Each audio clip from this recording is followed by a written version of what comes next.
cloudy sky for the first half of your weekend. Temperatures a little cool. The Zone. You want coffee? Anybody want coffee? Tom, can you get me a dog? Roll type safe. The Italian's tired. He ain't good looking, but he sure ain't shy. He's a northern-bred, southern-fed, slick-talking guy. Listeners in his posse are the junkyard dogs. The SEC from Tennessee to calling them hogs.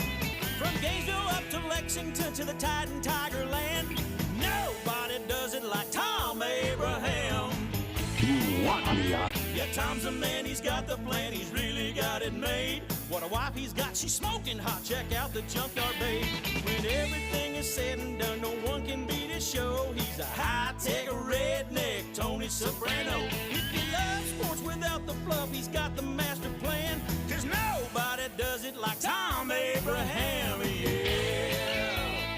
I guess I'm on here. Am I on? Can somebody respond? And good morning, everyone, and welcome to Football Friday in the Doghouse. It is my favorite day of the week. I love me some Football Friday. Football Friday means football music throughout the show, and that means we get to serenade you with this dandy from 1970. The original Monday Night Football music. And nothing gets the blood flowing like this little ditty. I mean, who plays the organ anymore, you know what I mean?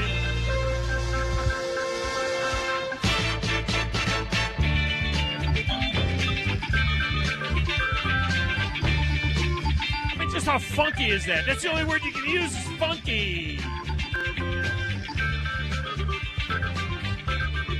Gets the blood flowing, man. But look, we are not one-trick ponies here. Even though we have plenty of football in the show. We will make the rounds as well with the NBA and NHL playoffs. Got some country hardball in here.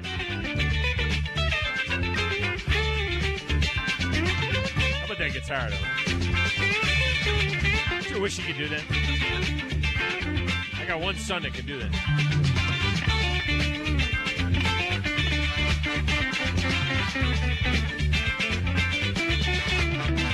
I love a good start. You're working.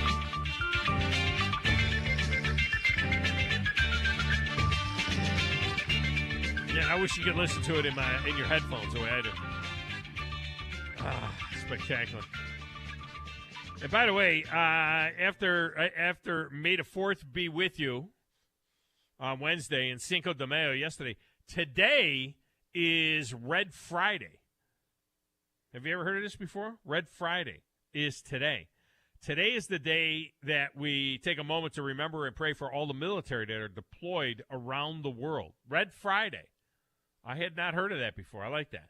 I mean, we probably should do that every day, but, you know, days go by and you don't even think about it, and after some period of time, you're not even thinking about the fact that we've got all these men and women, all these troops, our finest, deployed all over the world. And we ought to think about them a little bit more. So, Red Friday. Today is also Willie Mays' birthday. 91 years old, Willie Mays today. And it was also... He was my favorite player when I was a kid. Even though I was not necessarily – I liked the San Francisco Giants as my backup team. Of course, I was a Yankee fan, but the Yankees were so terrible by the time I remembered them. When I was born, they were great. But I don't remember the Yankees 1960 to 64. I don't remember it. By the time I start becoming aware that I'm a Yankee fan, it's like 70, 71, 72. So in the late 60s, I was Willie Mays, the say-hey kid.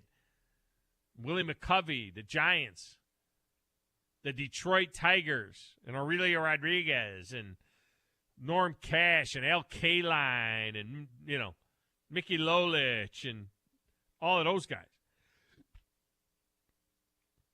I mean, I know I'm a Yankee fan because my dad's a Yankee fan. So I got to be a Yankee fan. I know that, but they're really bad. Still listening to the Yankees, you know, underneath with the transistor radio under my pillow, pull them in from New York City and listening to the game, listening to Frank Messer and Bill White and Scooter Rizzuto do the game. But they're bad. They're bad until 74. They're bad until Steinbrenner buys them from CBS for $8 million. CBS had paid $10 million for them. Steinbrenner then bought them from CBS for $8 million. $8 million. They're worth $5 billion now. How crazy is that? It's just nuts. But anyway, Willie Mays was my guy, my favorite player as a kid. And I wore 24 when I played baseball. Ironically, it's my son Tommy's 25th birthday today as well.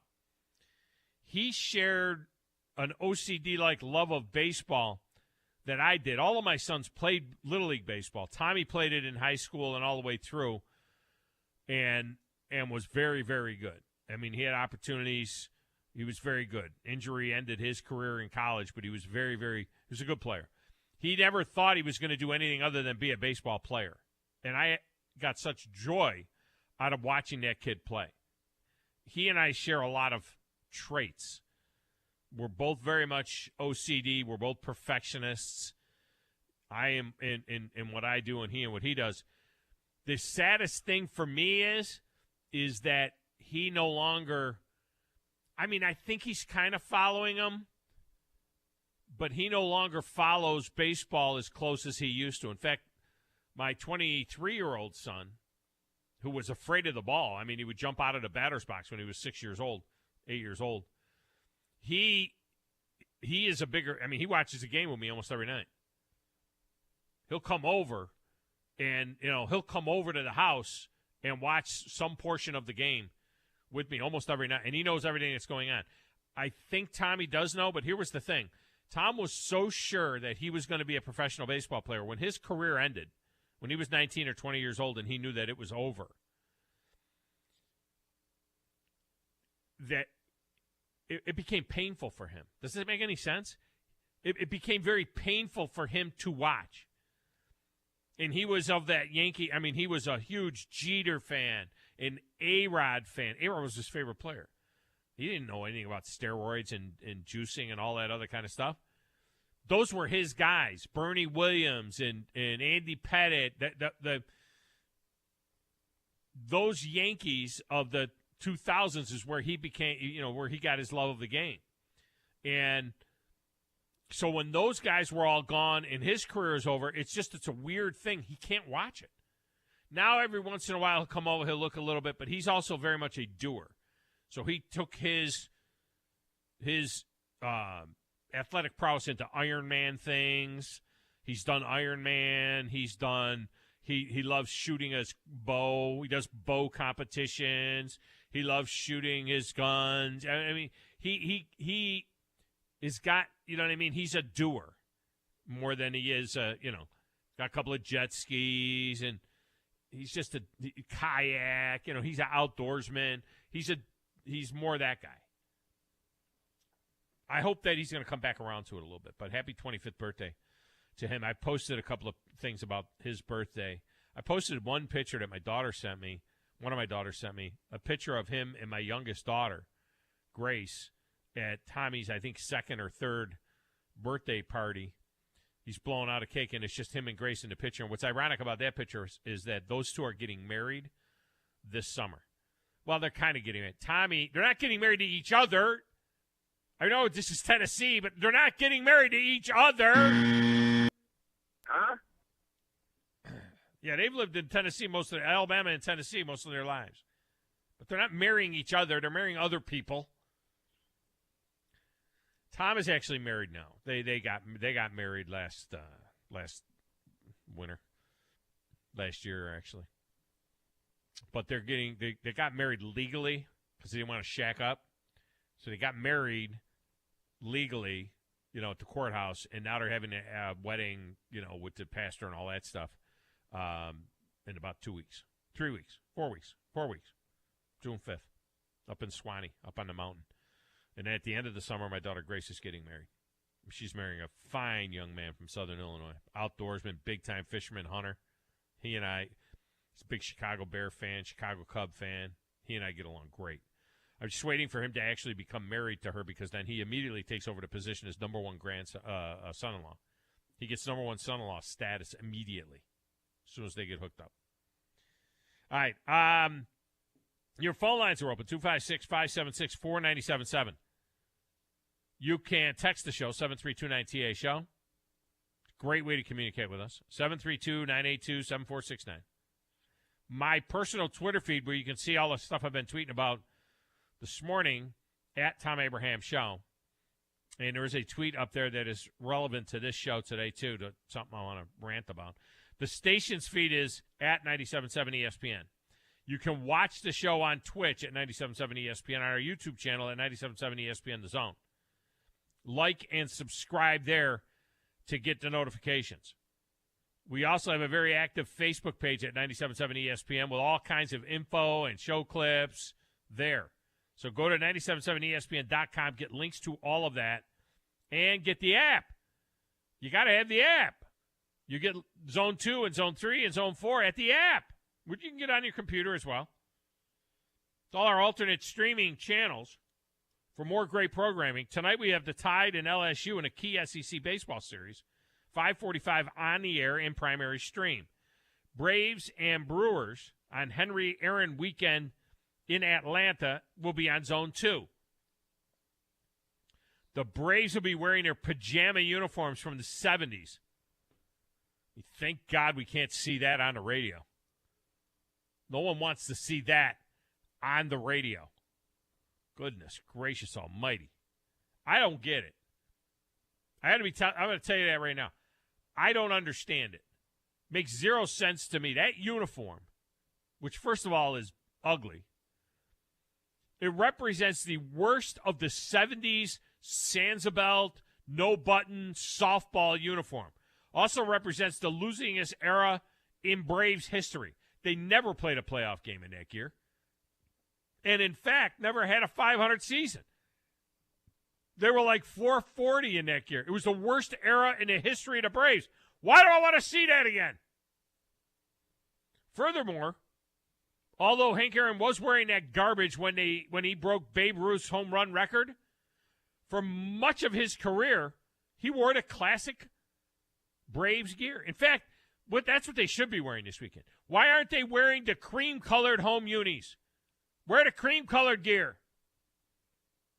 Go ahead. Tell me how much you love that gear, and I'll fight you on it. Go to my Twitter feed. Go to, I think it's been retweeted, hopefully by the radio station.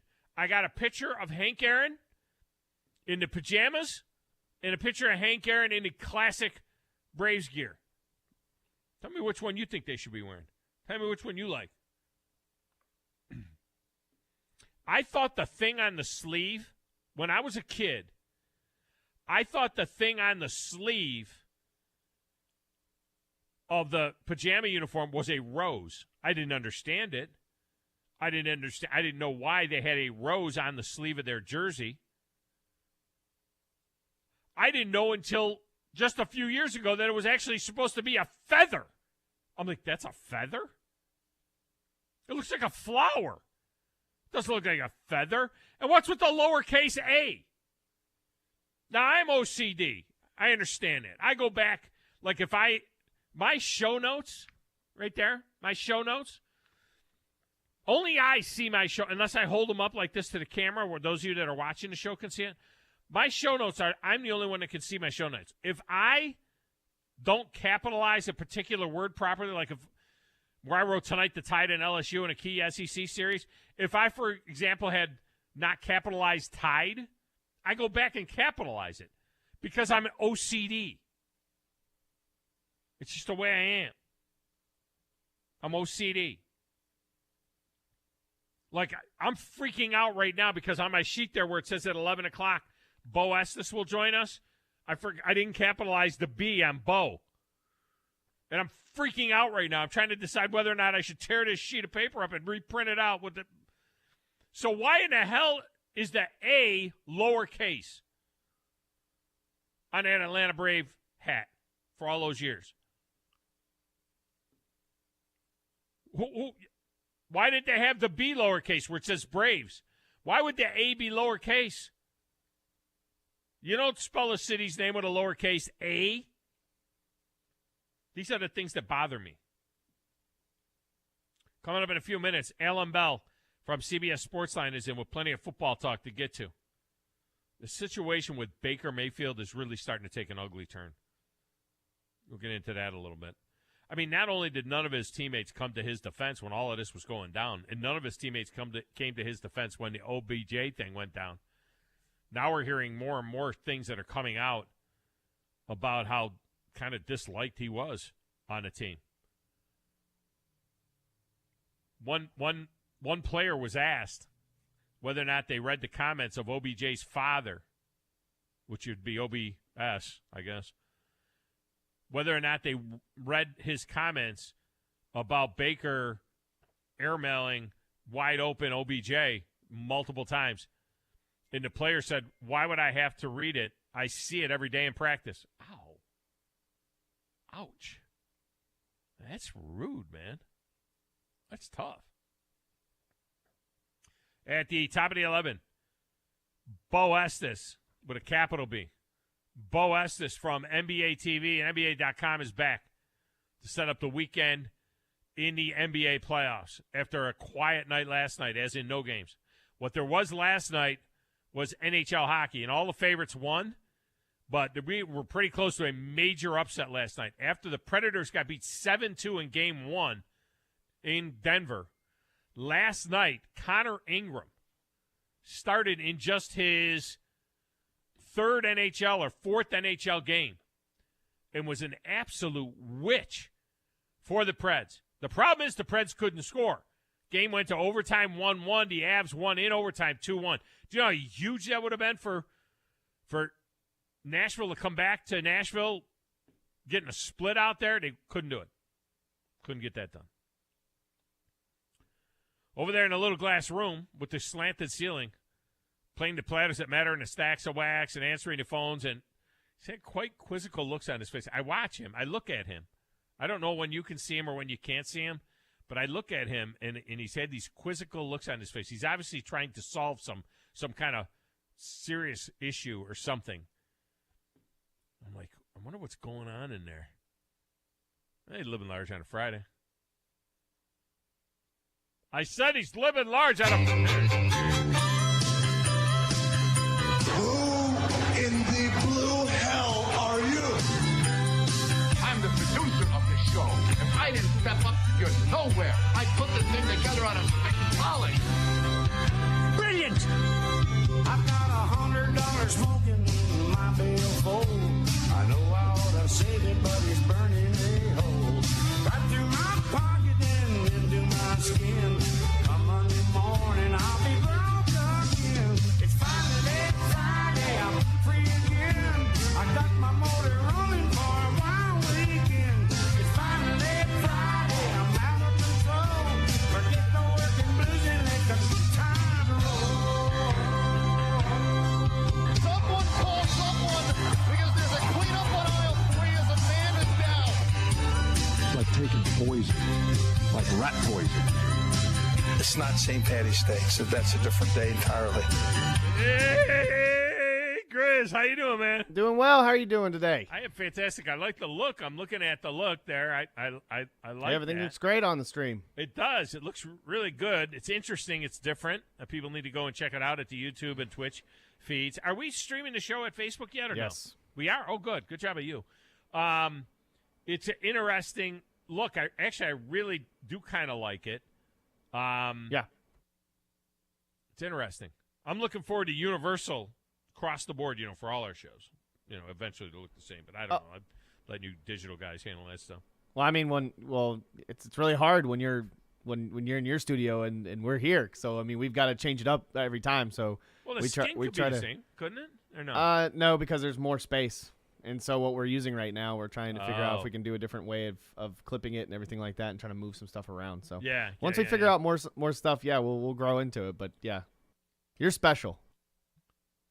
It's special which way? You've got the you've got the fancy stuff on the first screen, and you got your own secondary screen. Everybody else has one screen, so Yeah.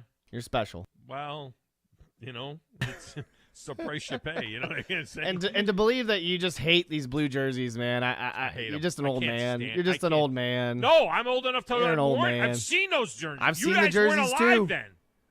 No, you didn't see it when they wore I them. didn't see them when they wore them. Obviously, I'm not old enough, but I mean, I'm a fan, and so as a fan of the Atlanta Braves, I will enjoy something that they put out there because what are they doing? They're getting you to buy it. And so you buy this jersey because you are. I wouldn't buy that with your money. I wouldn't buy that jersey. You're It's not so a fan. Ugly. You're a Yankees fan. It doesn't matter. I still like. I I wouldn't like the buy a Braves. Yankees jersey just They're my because they National League changed team. it up. I like them in the National League. The point is that whether I'm a fan, I mean, I've always watched the Braves. They were on TBS. That was the first superstation and all that kind of stuff.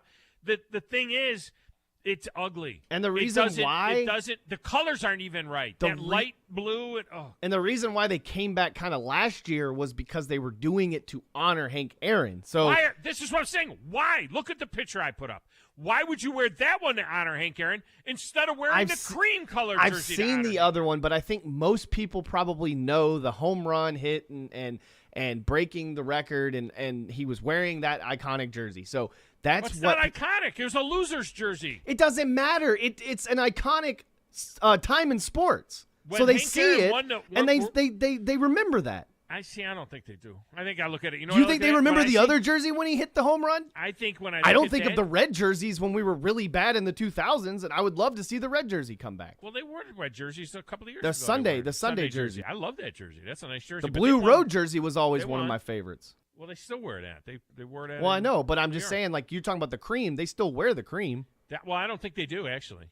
I don't think they are. They did it for a few years when they did the double tomahawk on the side. Right. So. They did. They haven't worn them the last couple of years. I was wondering why they're not wearing the cream on Sunday anymore. I love the gray. The gray's always been my favorite. The gray is nice. But what I'm saying is, when Hank Aaron won the World Series, for example, he was wearing a Braves uniform. I mean, the real Braves uniform. Yes, when he hit the home run, when he hit 7-15, he was wearing that pajama uniform. But that represents. This is why I'm saying, for anybody who was alive then, you see that jersey, and what you think of is not Hank Aaron's home run, because that was one moment. What you think of is for 4 or 5 years, they were, I tell you, Grizz, the worst team in baseball. They were awful. And that era of uniform, for all the teams that wore that kind of stuff, they were called, the pants were Sandsabelt. They did not have belts. They had Sandsabelt belts. They had no buttons on them. They were pullovers. The shirts were pullovers. And they looked like softball uniforms. That era of uniform is the ugliest era of uniform in baseball history. And that's why everybody in baseball has gone back to the button-down jersey and belts in their pants and so on. Nobody dresses like that anymore. They just don't. I guess it's because, honestly, when you're looking at it, though, I think when they go back and maybe they remember when he did win it, he was with Milwaukee. So at the end of the day, true. Maybe for Atlanta Braves fans, and that's what I'm saying before, is like Atlanta Braves fans probably gravitate around that home run and remember that more than they do the Milwaukee. Because, I mean, like, even before 95, nobody knew of the Boston, I mean, unless you were like a real baseball guy, like nobody knew of the Boston like winning the World Series as the Braves and being in the Milwaukee Braves and winning it. When they came to Atlanta, they wore that for 10 years. Yeah. He wore that in Atlanta from, And I think that lower A script, too, was just kind of like the style because the Angels did it at one 70s. time. Yeah. So, 70s. I mean, if you and I think everybody loved that baby blue era or whatever because you had so many different teams that would do. Even the Cardinals will do it. Yeah, well, not even the Cardinals, the Royals. Yeah. Here's the thing about that. And see, this is, you're of the age where you're in that first wave of nostalgia. Yeah. And there are things I love about the 70s. Pretty much that. But here's the deal. The reason everyone who was wearing the baby blues, it was the Phillies, the Royals, the Blue Jays, the Cardinals, right? They stopped wearing them because in the era then, everyone hated them. We thought they sucked. Everyone hated them then. Yeah. And when they stopped wearing them and went back to grays, it was always gray and white. And then it became baby blue for a lot of teams and white. And people thought they were hideous. So what we did was they threw back to wearing gray and white. And so that was nostalgic, right? So it was going back to the gray was nostalgic. Now the nostalgic is to go back to the baby blue. Because, remember back when they wore the baby blue? Yeah, everyone hated it. That's why we got rid of it. Well, it's like when Colorado went with the sleeveless jerseys. I mean, and wasn't the White Sox that wore like shorts? No, White Sox shorts was terrible. But I will say this about that: the vest jersey that looks more softball-y to me. You see, now you say that I love the vest jersey, and if you look at pictures of the Marlins wearing the vest jersey, the White Sox wearing their vest jersey, let me tell you something: the Kansas City A's, when they wore the vest jersey, the Cincinnati Reds, and Colorado, the vest jersey, I think, was a killer look. I love the vest jersey. Love the vest jersey. I can't wait for that to come. And it'll come back someday. We'll be like nostalgic for the vest jersey. Well, they did that. They did that with basketball because they changed up how they were made. I think for one of the Christmas years in the NBA. Because look at the shorts. They changed them. Look at the shorts now. Yeah. You notice the guys' shorts are getting shorter and shorter? Yeah. Now, they're not the nut huggers that we had back in the 70s, but they've come up way above the knee. Yeah. It was Michael Jordan that started wearing the baggy shorts. But do you remember when it got to the point where they were down past their knee and in colleges? That was like weird. Michigan had that was those so ones weird. that went down to the middle of their calf. Yeah, that didn't make sense. Because like now I'm watching PJ Tucker, who looks like an old man out there with his girdle underneath, and you can see his knee pads, and like he's wearing like shorts like all the way up to where his girdle starts. Yeah. Let's get a break. Allan Bell will join us next. CBS Sportsline. He's up right after this on 97.7 ESPN. The Zone.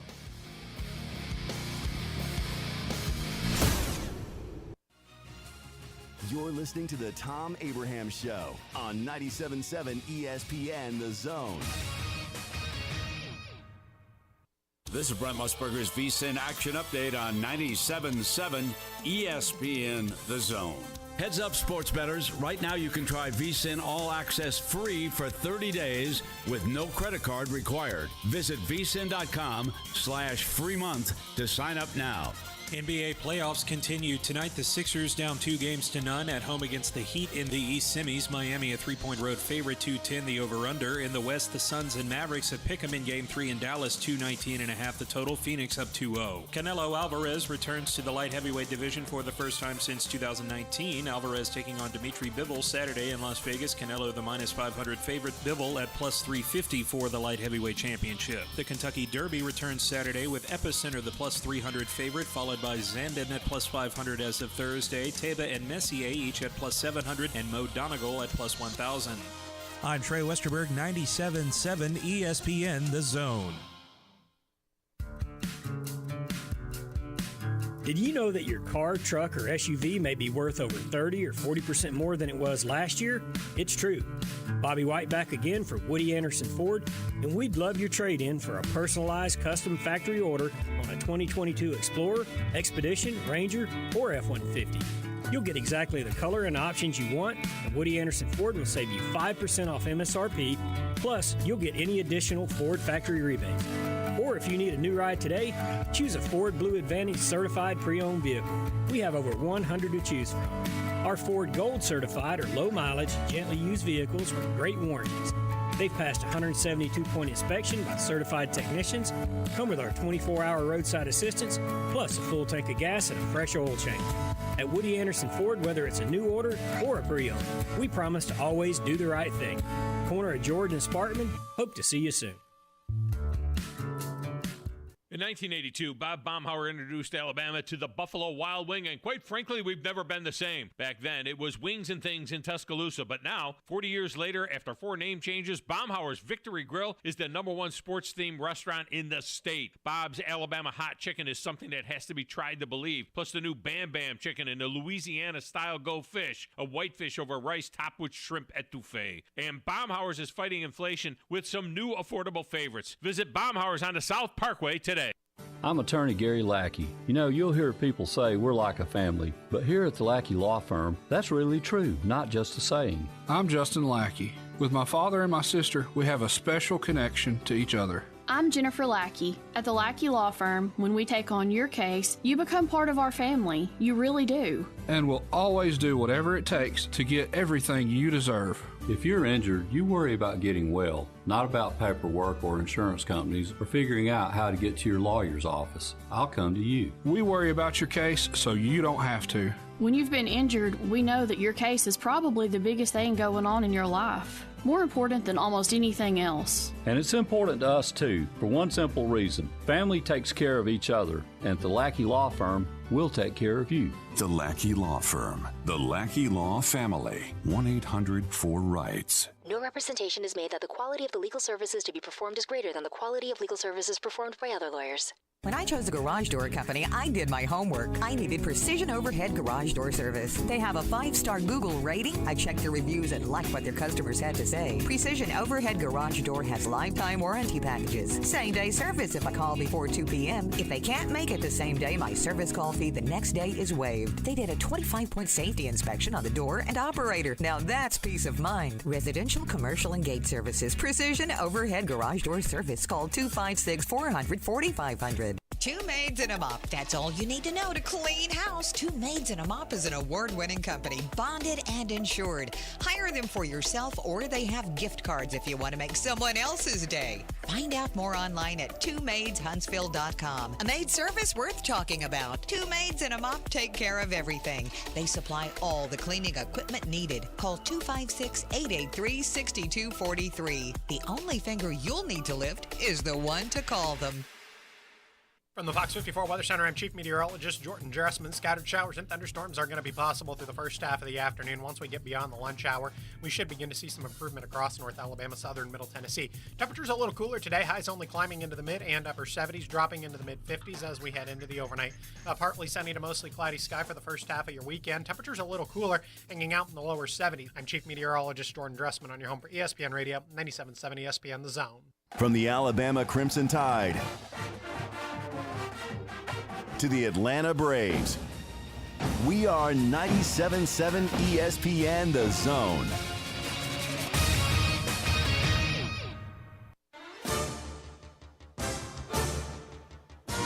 Oh.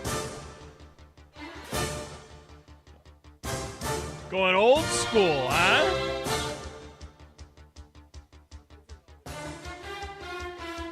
The draft music made it into the rotation? Oh, it's in the rotation now. Really? It's not really draft music though, right? It's highlights music. I like it. This is like highlighting a person, yeah. Yeah. It's on a rotator, so. Whose voice do you hear when you hear this music? What jumps into your ear? Berman. Yep. Like absolutely. Absolutely. Tom Jackson, Chris Berman. Yeah. I think I pulled the old intro of their old show, too. I think I have that somewhere in there, too. He could go all the way. Bad moon rising. He just needs to keep calling the home run derby. And did he do it last year? I don't think he did. I think he's. They better use different. I think balls. He's doing Car Shield commercials now. When they do home run derby this year, they got to use different balls. They can't use the balls that they're using in the regular season. Home run derby lasts about 20 minutes. The whole home run derby be over in 20 minutes. All right, this segment of the show is brought to you by our good friends over at Valley Equipment Rental. I mean, at Valley Equipment Rental, they're amazing. And the only thing that's better than Valley Equipment Rental is Two Valley Equipment Rental. And there are Two Valley Equipment Rentals now. The second one is now open on the North Parkway, north of Winchester Road, with the bigger excavators, dozers, the things the contractors will love. You can still get a compressor there. You can still get the jackhammer. You can get what you got to get there. But then there's also, of course, the South Parkway location as well.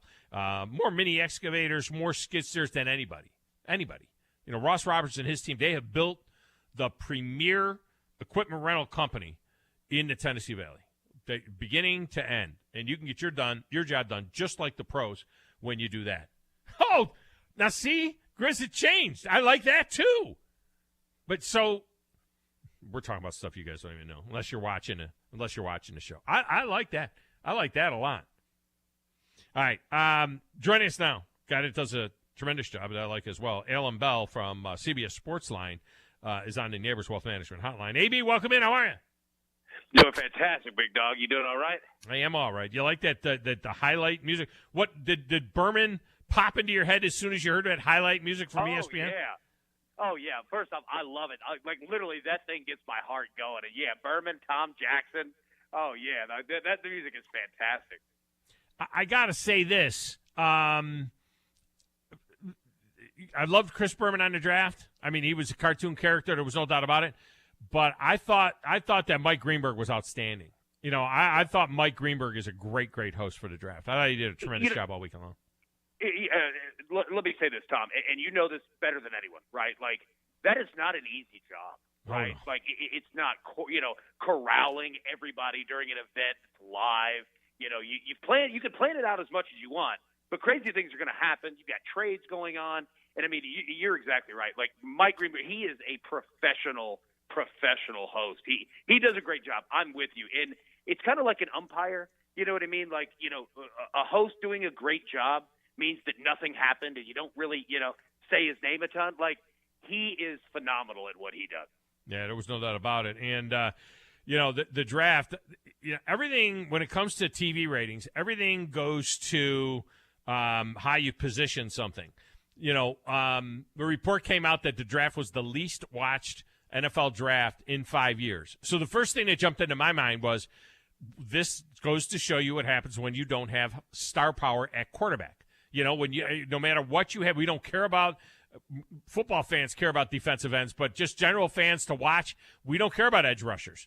We care about quarterbacks, and we want to know about how many quarterbacks are going to be drafted in the draft. And if you don't have sexy quarterbacks. Now, having said that, the narrative is right now in sports media is that the NHL and NBA playoffs are up double digit.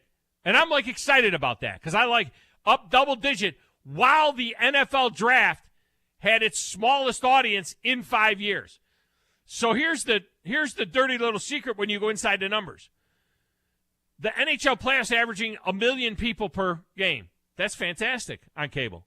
The NBA playoffs are averaging 3 million people per game. The draft had 10 million people watch the first round and 5 million people watch the second through seventh rounds. 5 million people. More people, twice as many people almost watching the second through seventh round of the draft that are watching the NBA playoffs. I mean, come on. That's just nuts. It's nuts, right? And exactly what you just said, because, I had, some friends and people saying, man, the NFL, because they would, hear that narrative, right? Like the numbers were down. And I was like, look, exactly what you just said. I said, you can't compare the NFL to anything other than the NFL, right? Because, their numbers being down are comparative to them, yeah, but they're still blowing everybody out of the water, right? Over essentially a fantasy draft, right? Like, you've got actual playoff games going on, which are in both leagues are awesome right now. But the NFL is king, and nobody's even coming close to it. It is. I mean, it's mind-boggling to see, to see that. It's just absolutely crazy. Now, watch next year. Not to interrupt you, but to watch next year. When you've got guys like Bryce Young and you've got, C.J. Stroud, you've got 6 quarterbacks going in the first round. Those numbers are going to be through the roof. That's what they're saying. 6, maybe even 7 quarterbacks in the first round. I bet it'll end up being 3. We'll see. But what's surprising to me is you look at everybody that's looking ahead, and most everybody will tell you that Will Anderson, if he were eligible for this draft, would have been the first pick in the draft. It would have been Will Anderson. Period. End of story. Nobody is saying that Will Anderson is the first pick in the draft next year, which is mind-boggling to me. and it's like, oh, you would have been first this year, but not next year. C.J. Stroud is the odds-on favorite right now to be the first pick in the draft next year out of Ohio State. And the interesting thing is Bryce Young is either the second or third, in some cases, third quarterback pick. Some have Will Levis out of Kentucky picked ahead of Bryce Young.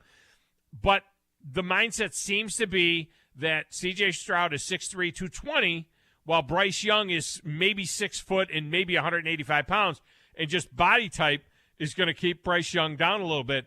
It is kind of fascinating to see that the guy who has a chance to be back-to-back Heisman Trophy winner is not considered, the number one pick in the draft. Yeah, it is. It's crazy. And it just goes to show that, it's just such a quarterback-driven league, right? And it's just based on that, man. And another thing here is this: you just said 6, maybe 7 quarterbacks in the first round next year. Well, we've talked about this for the last few weeks. Not that many teams need starting quarterbacks, right? Like, I mean, there'll be some go, but the league is in one of the better spots in my lifetime in terms of having good, young, talented quarterbacks. So that part's fascinating too. But yeah, I'm with you. Will Anderson would have gone. Not only would he have gone number 1 overall this year in the draft, it wouldn't have even been close. Like, the betting would have been like minus 950. You know what I mean, on him going. And depending on who's out there next year, he might be number 1 again, or he could be some big trade bait. Like, it's going to be fascinating. Yeah, well, it depends on who's on the clock too, because some of those teams already drafted a big name quarterback, and would they go back for another quarterback? It'd be interesting, because that's, when they're looking ahead, you got to kind of look at who's on the clock. Most people think the Houston Texans are the worst team in football. Some people think even the Atlanta Falcons. I think Atlanta really shored themselves up. I really do. Desmond Ridder, I love the selection of Desmond Ridder. I think he's the best value of the quarterbacks that were taken, because you got him in the 3rd round. I also think that Malik Willis in the 3rd round was a better value than Kenny Pickett in the 1st round. I hated Malik Willis as a 1st rounder, but as a 3rd rounder to the Titans, it kind of makes a little bit of sense. I don't expect that he is going to push, Ryan Tannehill, but Tannehill's admission that, the bad game against Cincinnati sent him into a downward spiral that put him in therapy and all. Fans are not going to react well to that. I know that mental health issues are very serious issues, but they're not going to react well to that. They're going to say, like, was Aaron Rodgers in therapy? You know what I mean? He just moved on. And the second-string quarterback is always the most popular guy on the field. So that kid gets out there, Malik Willis, in a couple of preseason games and does something, that the chatter's going to start. Oh, absolutely. You nailed it right there. Like, that's the one risk about drafting a quarterback, is that you open yourself up to that perpetual cycle of, if Ryan Tannehill comes out of the gate, has a bad game, then follows it up with another bad game, that talk is going to heat up quickly. And once it's there, it never goes away. It might get quiet, if, say the Titans go, like, on a string of wins.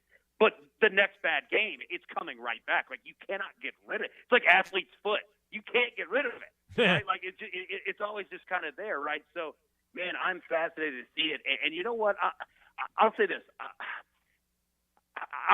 We're going to learn what this Titans locker room is all about this year. Like, I think that there could be, last year, with all the injuries and everything and the wins that they had a lot of breaks go their way. In the NFL, it generally goes the opposite the next year. And I'm not saying the Titans are going to have a bad season. What I am saying is that I think it's going to be more difficult this year, and I think they're going to hit some stretches where we find out just what this team is about. And it could be great, but it could be bad. And the next season could be a completely different-looking Tennessee Titans team. Like, they're kind of, on a scale here where it's sitting even, but that thing could get way out of hand one way or the other. This year's a very pivotal year for them. But honestly, didn't we say that going into last year? Remember the over and under out of Vegas was like 6.5, and their over under is dropping. Their in terms of win total, their odds to make the Super Bowl are dropping.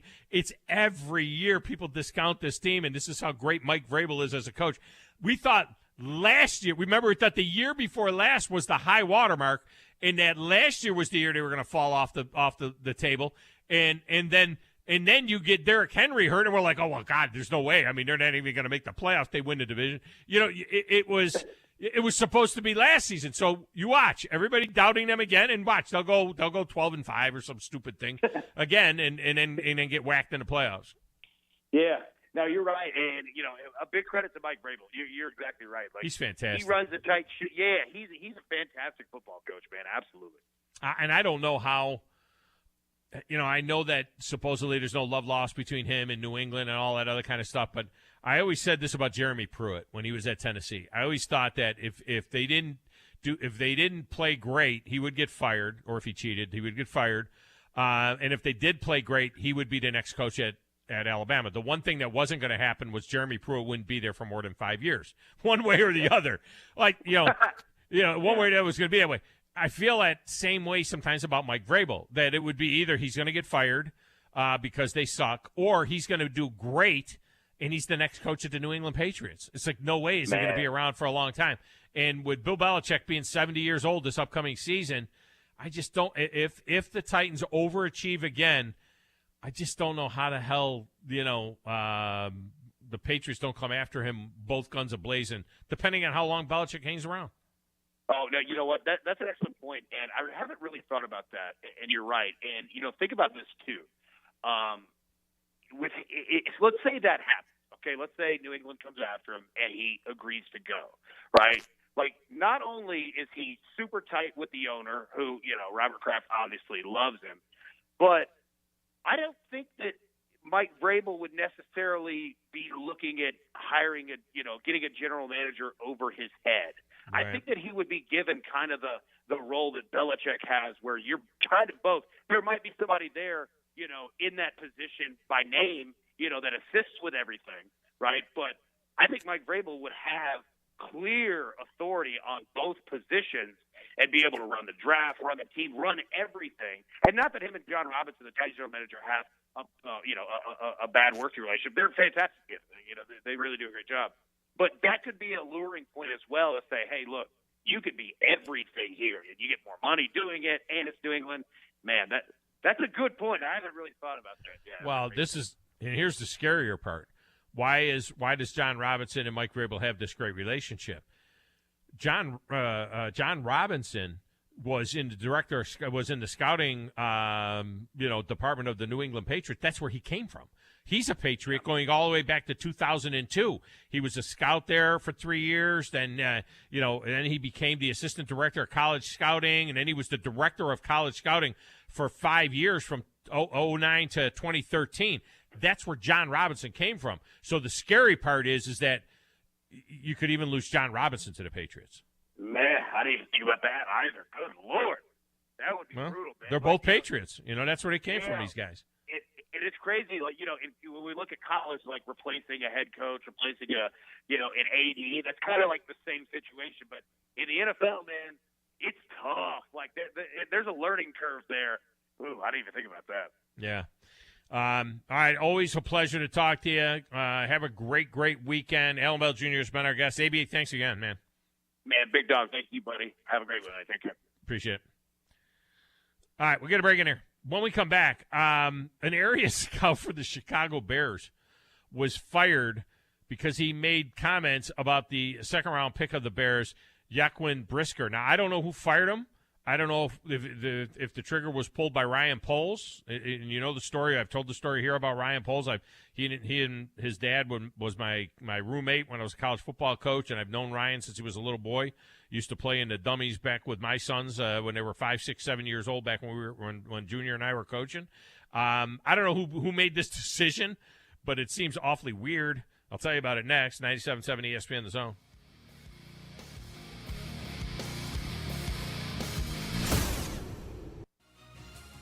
You're listening to the Thom Abraham Show on 97.7 ESPN The Zone.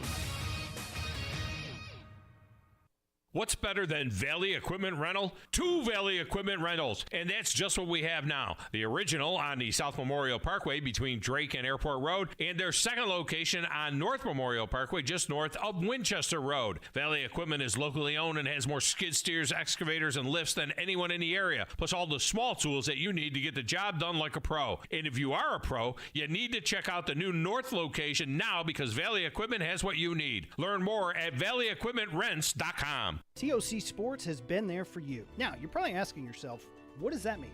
It means for more than 20 years, Alabama's largest orthopedic group has been there providing coverage and care to more schools and student athletes in the Tennessee Valley than any other group. It means whether you are the star football player, the all-region volleyball ace, or someone who hurt their knee in a weekend pickup basketball game, TOC Sports physicians are proud to have the opportunity to care for all your orthopedic needs. It means for parents, coaches, athletes, desk jockeys, or even weekend warriors, TOC Sports physicians continue to meet and exceed the orthopedic and sports medicine needs of our community. But most importantly, during these challenging times, we're here for you now. and will continue to be here. So as long as there are players on the field, games to be played, and contests to be won, the orthopedic specialist from TOC Sports will be ready to help.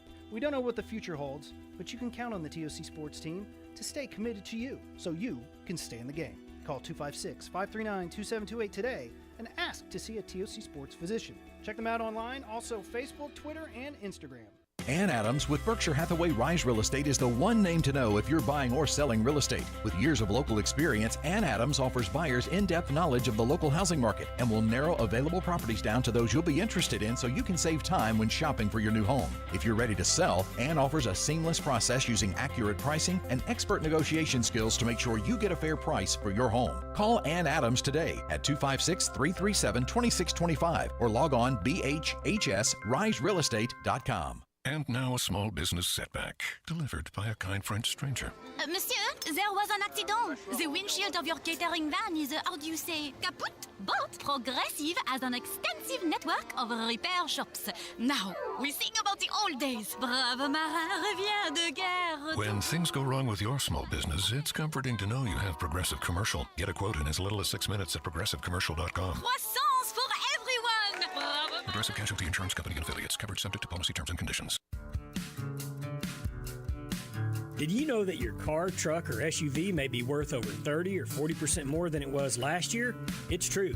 Bobby White back again for Woody Anderson Ford, and we'd love your trade-in for a personalized custom factory order on a 2022 Explorer, Expedition, Ranger, or F-150. You'll get exactly the color and options you want, and Woody Anderson Ford will save you 5% off MSRP, plus you'll get any additional Ford factory rebates. Or if you need a new ride today, choose a Ford Blue Advantage certified pre-owned vehicle. We have over 100 to choose from. Our Ford Gold certified or low mileage, gently used vehicles with great warranties. They've passed 172-point inspection by certified technicians, come with our 24-hour roadside assistance, plus a full tank of gas and a fresh oil change. At Woody Anderson Ford, whether it's a new order or a pre-owned, we promise to always do the right thing. Corner of George and Sparkman, hope to see you soon. Want to save some money? I can take money and I can make it into more money. Just check out our zone deals online at 977ESPN.com. We are 97.7 ESPN The Zone.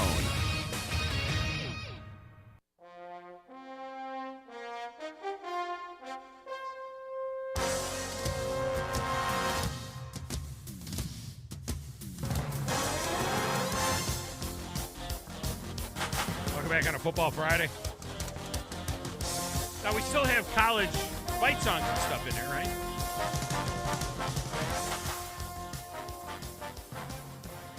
So, Chicago Bears fired a scout by the name of Chris Prescott. Now, he's been a scout there for a long time, and you can say maybe he should have been fired because, you know, that whole scouting department should be shown the door, but they just haven't brought in a lot of talent over the last 15 years or so. But he referred to a player, a second-round draft pick, Jaquan Brisker. He referred to the player as a PhD. He said, he told ESPN's Courtney Cronin, he's what you would call a PhD, poor, hungry, and desperate. Football is his life. This is this kid's life. There's a lot to like about that when you see a guy who's so passionate about football. 3 days later, he was fired. Fired. For using the acronym PhD. Poor, desperate, and hungry. Or poor, hungry, and desperate. Grizz said it earlier. He called me an old man or a dinosaur or something because I didn't like the old Atlanta Braves uniform. I guess I am. You know, I guess I am that guy because this, to me, is almost complimentary. Get off my lawn. I mean, he said he's poor, hungry, and desperate. Football is his life. This is this kid's life. There's a lot to like about that when you see a guy who's so passionate about football. Guy's trying to lift himself up out of poverty and using football to. Yeah, I didn't see any problem with that. I don't understand what the problem is. You know, God, we are a bunch of snowflakes now. We are a bunch of snowflakes. Look, 3 years mixing the show, we finally agreed on something. We're all a bunch of snowflakes.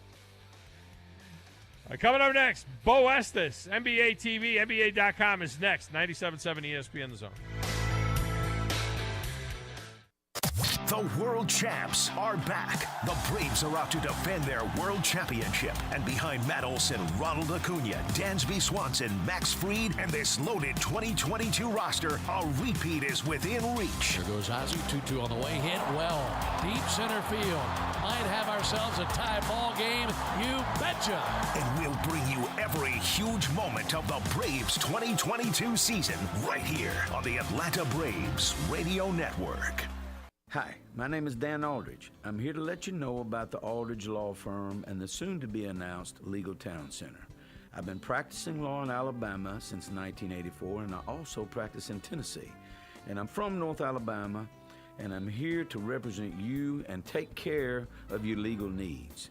For many of us, hiring an attorney is not high on the priority list, and maybe a little scary. But it's something that we all need at some point. So by all means, do your homework. And if you need representation for car accident, wrongful death, medical malpractice, nursing home abuse, or estate planning, or any other matter, just give us a call at 256-534-3188. And you can email me at Dan, that is Dan at danaldridgelaw.com. Dan at danaldridgelaw.com. God bless America. No representation is made that the quality of legal services to be performed is greater than the quality of legal services performed by other lawyers. Hey folks, this is Arthur Seaton, managing partner at University Kia, here letting you know we are proud supporters of Alabama A&M University football. Stop into University Kia today and shop our large selection of new Kias, including the all-new Telluride 8-passenger SUV, the stylish new K5, and sporty new Seltos. Visit universitykia.com and view all our great offers and get pre-approved in minutes so you can drive home your new Kia today, because we want to see ya in the Kia. Go Bulldogs!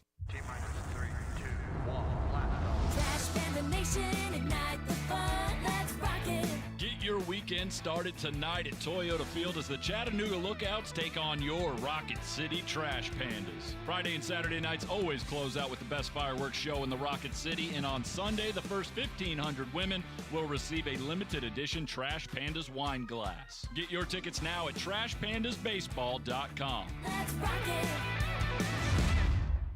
When I chose a garage door company, I did my homework. I needed precision overhead garage door service. They have a 5-star Google rating. I checked their reviews and liked what their customers had to say. Precision Overhead Garage Door has lifetime warranty packages. Same-day service if I call before 2 p.m. If they can't make it the same day, my service call fee the next day is waived. They did a 25-point safety inspection on the door and operator. Now that's peace of mind. Residential, commercial, and gate services. Precision Overhead Garage Door Service. Call 256-400-4500. WZZN, Union Grove, Huntsville, Alabama.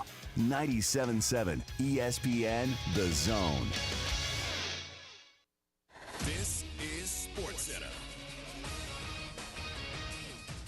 I'm Christine Lisi. 76ers center Joel Embiid has yet to clear the NBA's concussion protocol. Currently is listed as out for Game 3 of the second-round playoff series against the Heat, but there is still progress that could be made to change his availability in time to play tonight. This according to ESPN's Adrian Wojnarowski. Embiid has missed the first 2 games of the series, and Phillies lost both of those games. Coverage Sixers Heat, 7 Eastern ESPN TV and ESPN app, followed by the Mavericks and the Suns in Game 3, Dallas down 2-0. Stanley Cup playoffs first round, Hurricanes could be without netminder Antti Raanta for Game 3 against the Bruins tonight. He left the Game 2 win after being involved in a collision. Meantime, Boston making a goaltending change from Linus Ullmark to rookie Jeremy Swayman. Bruins outscored by a combined 10-3, do face a 2-0 series deficit.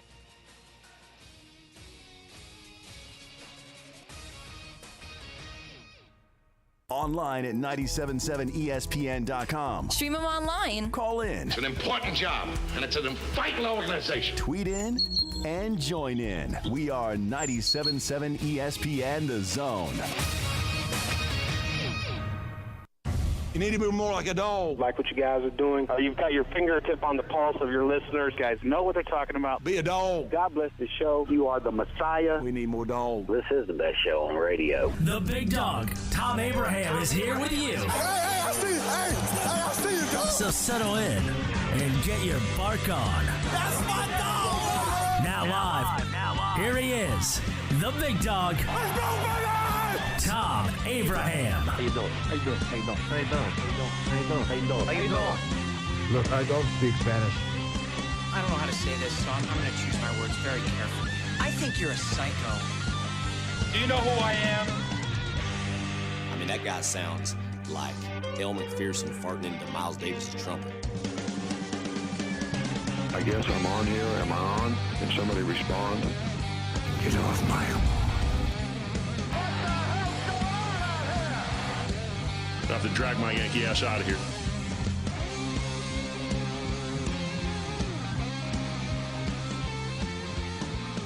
The segment of the Thom Abraham Show is brought to you by Woody Anderson Ford. Throughout the Tennessee Valley, there's nothing like Woody Anderson Ford when it comes to getting your vehicle serviced. Even if it's not a Ford, they can take care of your vehicle at Woody Anderson Ford, Woody Anderson of Madison. And when you go down there and you look at their service lanes and their garage, I mean, it looks like a NASCAR garage, for God's sakes. I mean, it's just absolutely beautiful. And if they take care of their stuff that well, what do you think they're going to do when they're servicing your vehicle? That's right. They're going to take care of it and do a tremendous job. Woody Anderson Ford, longtime supporters of the Thom Abraham Show. All right, joining us now, the guy that does a tremendous job, also a longtime supporter of the Thom Abraham Show, does a great job for NBATV, NBA.com, does the top 10 list, does all that kind of good stuff. He is the one and only Beau Estes, and he's on the Neighbors Wealth Management Hotline. Beau, welcome back. How are you? Good, buddy. How you doing, Tom? I'm good. I got a little bone to pick with you, though. Okay? Oh, God. What have I done now? Well, I think you and I are tight enough that where, I could just be brutally honest with you, and I got a bone to pick with you.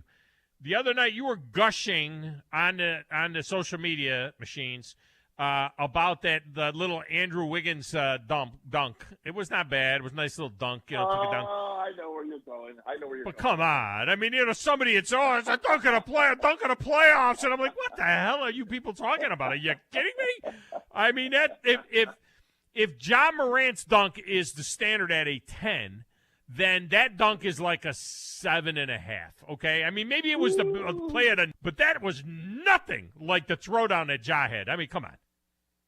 It was certainly the dunk because they were just literally replied with Ja Morant ? Yeah. And my reply to that was, you're right. I was a prisoner of the moment. 100%. Yeah, Ja Morant's dunk is better. That dunk from Andrew Wiggins was incredible, though. And that, if you know much about that guy's history, his athletic ability is actually better than his basketball ability. He comes from a background. His mom was an Olympic track athlete. His dad was an NBA player. This guy is a jock. I love seeing him play like that. But, yeah, you're right. Ja Morant's dunk was better. I was certainly wrong when I posted that. And it was interesting after the Royal Rumble game the other night. Man, it's that thing physical. I mean, 2 games in, and where are we going next? But I like seeing that, don't you? Yeah, I do. What I like about it is it's not the kind of physical that we saw in the 80s with the Pistons and the Bad Boys where you couldn't, where the game ended up 81-82, 82-81 or something like that. It's a different kind of physical. I don't like chippy stuff, that kind of stuff, but I had Eric Hazeltine is a good friend of mine. And of course, he's the radio voice of the Grizzlies, and he grew up in the Bay Area. His father was a longtime Warriors season ticket holder, and he would take little Eric Hazeltine to the Warrior games 13 or 14 times a year back in Rick Barry and all of those days, back then. So when he watches this is his boyhood team, against the team that he works for, and but we were talking about the Draymond Green deal. And I was like, I mean, really? I mean, really? I mean, that's a flagrant 2. I mean, that's an ejection. And he goes, the way they should have explained it, he goes, it's not that it was a flagrant 2. It was that it was 2 flagrant 1s in the same play. 100%. Yeah, that made sense. I didn't think of it that way. On social media. Yeah. I said that's the quickest back-to-back flagrant 1s you'll ever see in your life. Because he just pounded the guy across the face with his right hand. And when that didn't work, he reached with his left hand and dragged him to the ground. It was just the back-to-back nature of it. That, either one by itself is a flagrant 1. And I even said it's like 2 flagrant .75s. And they just rounded up. Because I don't even think it was maybe the pull down of the jersey looks worse because of that sort of unspoken rule that you don't hit a guy in the air. And he was more in the air when he pulled him down with the jersey.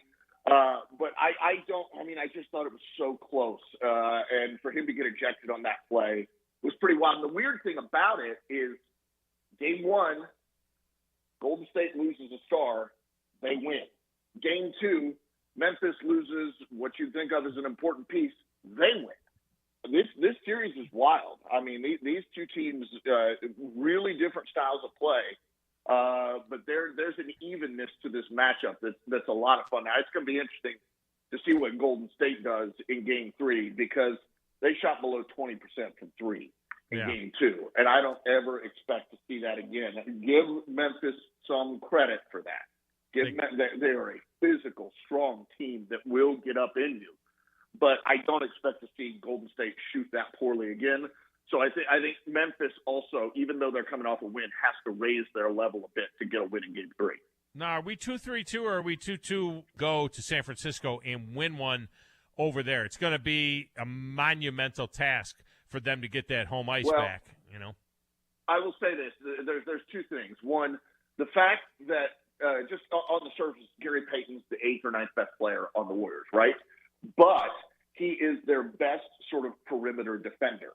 And so you saw the consequence of him not being out there with what Ja did in Game 2. The last field goal scored by a guy not named Ja Morant for the Memphis Grizzlies was like 8 minutes left in the fourth quarter. I think it was 7:58. Somebody else scored a field goal. So Ja just took over down the stretch, absolutely took over. I don't know if he's able to do that with Gary Payton out there. So now Gary Payton's gone for the series. How does Golden State adjust? Honestly, the best guy defending him on the perimeter right now would probably be Andrew Wiggins. But Memphis saw that a few times in the fourth quarter, and they just screened off him, so Ja got somebody else. I don't know. Golden State will come up with something, but it's not going to be, you'd think that Draymond Green's a great defender. He can't stay with Ja out there on the perimeter. No. Steph cannot stay with Ja out there on the perimeter. Jordan Poole cannot stay with Ja out there on the perimeter. Clay cannot stay with Ja out there on the perimeter. So they're going to have to come up with something. If Ja's playing, it's going to be hard for them to stop him.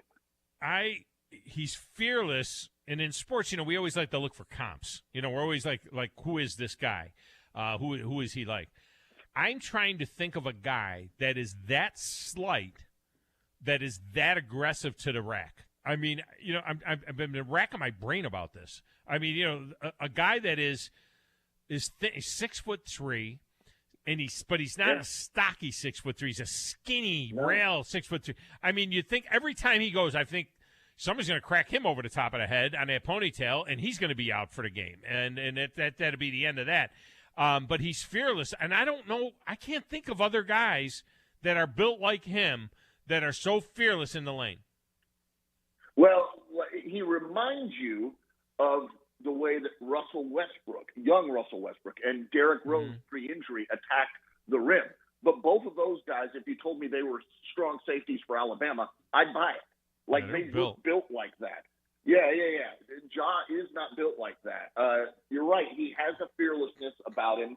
I think he's stronger than we imagine. I think he's stronger than a Kyrie Irving or somebody like that.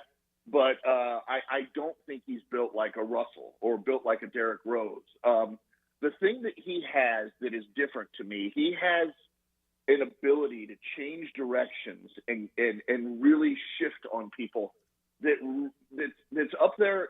Russell Westbrook does not have that. I think young Derrick Rose had that to a degree, but I think Ja's even better than that. I just can't. I'm trying to think of somebody that explosive and that shifty that can go either direction, spin either direction, and then goes up fierce. He's sort of a unique guy. I mean, a lot of people on social media were comparing it to MJ, and that's not a horrible comparison.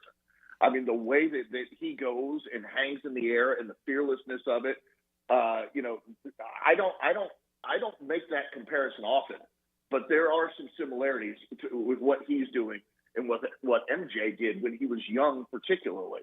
So that's the sort of, it's not the same because he's not 6'6". Right.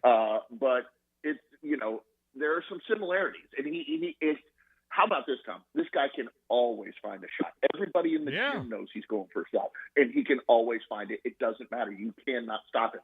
It's a uniquely talented guy. Yeah, I mean, there's no doubt about it. And, of course, they'll go without Dillon Brooks tonight, being suspended after the hard foul on Gary Payton. It was, I guess it was cheap. I don't know if it was dirty or cheap or what. This is a problem I have, and I'm going to say the same thing I said to Eric on Tuesday. I'm going to preface this by saying that I don't like Steve Kerr. Okay, I don't like Steve Kerr. I just don't like him, and a lot of it has to do. You'd like him if you met him. Maybe I would, but you know what? You know why I don't like him? Okay, because I'm Genghis Tom. All right, and Steve Kerr is left of you. Okay, so Steve Kerr's on the other side of you. He's so far left. So my issue with Steve Kerr is more off the court than on the court. You know what I mean? I don't like that guy. No, I understand. All right, I understand. So, but I had a problem with him calling out the code when he's got Draymond Green on his team. It's like, I don't want to hear about the code when you're coaching that guy. Okay, talk to me about the code with Draymond Green. I mean, come on. Well, so you're right. That's the thing is, like, he was an advocate for his player in that moment. He was not sort of neutrally judging on that play. And that's just the way a coach will be in that moment. But I think that you're right. I mean, Draymond Green is the king of the cheap shot, especially years ago in the playoffs. He would do that sort of thing where he would kick a player over and over and over again. There is a unique code for those players in the air. You don't hit them. You don't clobber them because it's a player safety issue. It's unwritten, but, I've heard players talk about it before. So that's fair. But I just think when you're a coach in that moment and you just got the news that your young player who's having a breakout season just had his elbow broken, you're hot. You're darn hot. And if he wasn't an advocate for that player in that moment, I'd almost have more of a problem with it. Yeah. So the thing is, like, was it cheap? Was it not? At bare minimum, it was horribly clumsy and careless. Yeah. And, Dillon Brooks is not an athlete on the level of a Ja Morant or something like that. But what I saw, and I'm going to make the only excuse that can be made for Dillon Brooks in my mind. If you go back and look at that play, it looked like Gary Payton was going up for that left-handed version of the Michael Jordan lean-in dunk. It looked like he was going up with his left. And Dillon Brooks, it can be imagined, was going to block that ball. Dillon Brooks saw Gary Payton change his body angle. So his head goes to the back of his body and the ball's out front, and he swiped where he thought the ball was going to be. That's the only plausible excuse I could ever imagine. But that's where it gets clumsy and reckless and careless in my view. Yeah, and I had no problem with him calling out the particular play, but when he extended it into going into this code issue, that was what bothered me. As I said, don't preach to us when you got one of the chippiest players in the game. I knew that Beau Estes with us here talking NBA playoffs. I think one of the biggest things that will help the Grizzlies on two fronts is they get the Cro-Magnon man back tonight, Steven Adams. Yeah. I mean, you got to have that dude out there. And if this thing continues to get – that's the one thing, if it gets you worry about it getting chippy, you want to have your enforcer. I hate to use a hockey-type term, but I just like having that guy out there. First of all, I think he led the league in offensive rebounds, which is, they've been out-rebounded the first two games of the series, so that'll help. But I think you need a little protection out there. Because if the chippiness is going to continue, just looking at that dude on the floor, that might kind of give a little cover to the rest of the Grizzlies. So Tony Bradley's a North Carolina guy. He's 6'11" and pretty big too. There was a little dust up between the Grizzlies and Bulls earlier this year, and it looked like Steven Adams was picking up his child and taking him to work when he grabbed Tony Bradley. Several people think that Steven Adams is the strongest guy in the league. You're right. I think, that guy is a presence on the court. I don't know how much he could stay on the court, frankly, because who's he going to guard if Golden State goes small? He may just get played off the court and be more useful in a series with DeAndre Ayton should Memphis advance. But, there's some physicality to that dude, and you can bring him on and send a message in a few moments. that may be useful for the Memphis Grizzlies. But again, my whole thing with Memphis, they've got to be better than they were in Game 2. That's not going to happen again. Golden State's not going to be that poor shooting from three. So while you can take something from the victory, you got to add something going forward. In the other series in the West, Luka Doncic, I mean, maybe we see a one little chink in the armor. I mean, you can't have the rabbit ears like that because once they start on you, they're not going to stop. If they see you reacting like that, it's going to get worse and worse. Yeah. Is this, I don't watch that much regular season NBA. I love the playoffs. I don't watch that much regular season NBA. Is this something that is in his game all the time? Can you get under that guy's skin? Because that's a bad trait right there. Bit. Yeah, that's not good. Yeah, you can't have that. I mean, he definitely has that a little bit. He's hyper competitive, which is something you do want, but easily sort of you can make him react like that. And the thing I would say with Luka is probably the most talented player in that series, more than Chris Paul, just talent wise, more than Chris Paul, more than Devin Booker. He's the most talented player in that series. This is a guy that's going to win an MVP in the future. I expect Dallas to win a title with him as their leader in the future. He's that kind of player. But I'm of the belief, Tom, that young teams always have to go through a tough playoff loss and learn lessons before they win championships. And this is the Phoenix Suns are a veteran team led by Chris Paul, who they were the best team in the NBA, and it's not close. If you look at the numbers, when a team wins that many more games than the next best team in the NBA, they typically go on to win the championship. So you should think of Phoenix as heavy favorites. And they're doing everything they can and all of the veteran things it takes to win a series like this. I don't know, even if they weren't doing this, if they don't just beat Dallas. They just may have more talent than Dallas. Yeah. But this may be just one of those valuable lessons that in 10 years Luka Doncic talks about and looks back on and says, yeah, I learned something in that series. I learned what it takes to succeed. And look, everybody goes through it. LeBron went through it. Michael Jordan went through it. Everybody has to have those tough losses before they figure out what it takes. And in the East, Miami looks pretty damn good. I know that Philadelphia's beat up and, Embiid and everything. We don't. This Miami Hawk team looks pretty good. I don't know if they'll have anything. It looks like, Milwaukee's found their footing. But I'm not. I think that Eric Spoelstra is one of the most underrated coaches out there, and this team looks pretty strong. Yeah, they're really good, and you're right. They're sort of a very typical Heat team. They're when there wasn't LeBron and D-Wade, they've made their identity off of really, really tough defense, being able to in their system get points, and they're doing that now. I will say this, I'm among those who, when the Heat played the Hawks, I saw Ja with the ability to score like Trey in the playoffs. The playoffs are different, Tom. It's more physical. It's tougher. Each possession, it's harder to get a bucket. But Ja has proven he can score all the time in the playoffs. So I probably would have. You're right. I probably would have taken Trae Young. Yeah, because as good as he was last year.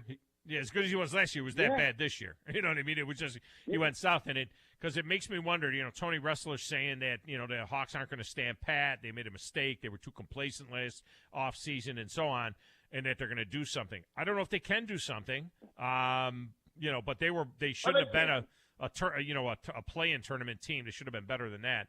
And they got nothing. They got Trae Young and John Collins and not a lot else. Yeah, well, there's a couple things that happen there. One, the East is really competitive right now. Two, I don't know. Ressler says that last year was the farthest the Hawks have made in Atlanta franchise history in the Eastern Conference playoffs. It's the best that franchise has ever done in Atlanta. They made it to the Eastern Conference Finals before, but they got swept. They won a couple games this time. So I don't know that I'm in we got to change everything up because you made the Eastern Conference Finals. Now, there were some extenuating circumstances, et cetera, et cetera, et cetera. But I still think last year wasn't that bad. Now, going forward, do they need to make some changes? Yeah, they need another scorer for Trae out there. They need somebody that the defense has to look at because John Collins is sort of that, but not a ton. So if they could get, Donovan Mitchell may be available. I don't love that for the Hawks because he's shorter than me and I'm 6'2", and Trae Young, so they'd be a tiny backcourt defensively. But they got to get somebody, right, that the defense respects and that the defense has to cover so they can't all sag on Trae, and then Trae's exhausted going back and playing awful defense. I do think change is coming in Atlanta. One thing they could do is put them in the Dominique Wilkins era gear at all times, not Love just it. on tour, at all times. And speaking of which, by the way, we'll end this where I went on a rant at the beginning of the show, and I got called an old man by my producer, which I don't understand why. I mean, I don't know why you would think that. way. I don't know why you would go there on me, but I had one of my get off my lawn moments. You're an Atlanta guy. The Braves are honoring Hank Aaron this weekend, and they're wearing those hideous pajama 70s era, we are the worst team in baseball for 5 years uniforms. And I don't get it because it's an ugly uniform. It's the Sanzabelt days. I'm old enough to remember when they had the pullovers, the no belts, it's a horrific uniform. And the Braves, when they wore that gear, were the worst they've ever been. It was the worst 5-year period in the history of the Braves. And I don't get it because Hank Aaron also wore the cream. When the Braves first came to Atlanta, he wore the Braves uniform for 10 years, the cream Sunday uniform that they wear sometimes now. And I don't get why they're throwing back to a uniform. I used to think the thing on the sleeve when I was a kid in the 70s and the Braves had a uniform, I thought that was a rose or a flower. I didn't realize it was supposed to be a feather in the lower script A. I mean, what the hell is that? I mean, you don't spell Atlanta with a lower script A. I hate that uniform. So would you, Brett, do you like that throwback uniform they wear for the Hank Aaron, or should they wear Hank Aaron, Braves gear when young Hank Aaron was in the Braves in the 60s? Here's what I think they would probably do. I would think they would probably wear both because that's two uniforms you can sell online that people would collect. I mean, this is all about marketing, right, Tom? You know this as well as I do. This is all about marketing. So which one are they going to sell more of? I think that's the question that they ask themselves. And if that's the decision that they arrived at through whatever, I can't imagine the marketing research that would go into that. But, I mean, that's what they chose. Is it a good-looking uniform, though? No. And also, you're right. If you're old enough, that reminds you of some pretty bad days in Atlanta, right? Yeah. That's the other side of that. It reminds you of some pretty bad days. You can't wear like a 90s uniform. People that weren't alive then, they love that old stuff. It's, you know what else they love? The powder blues. Everybody's going nuts over the car. They were hideous. They were so lines that they'll use at Darlington. NASCAR, I'm telling you right now, there's some smart business people there. Yeah. And they may be the farthest ahead of the curve as far as an American sports franchise when it comes to marketing. Yeah. Just because of the way that they have engaged with sponsors on uniforms, on cars, the commitment those drivers have with sponsors and stuff. Those guys get it, man. They really get it. Whatever went on with NASCAR in the last 15 years, they understand that aspect. And I'm glad to see them making a comeback. I think the numbers are great this year, coming up.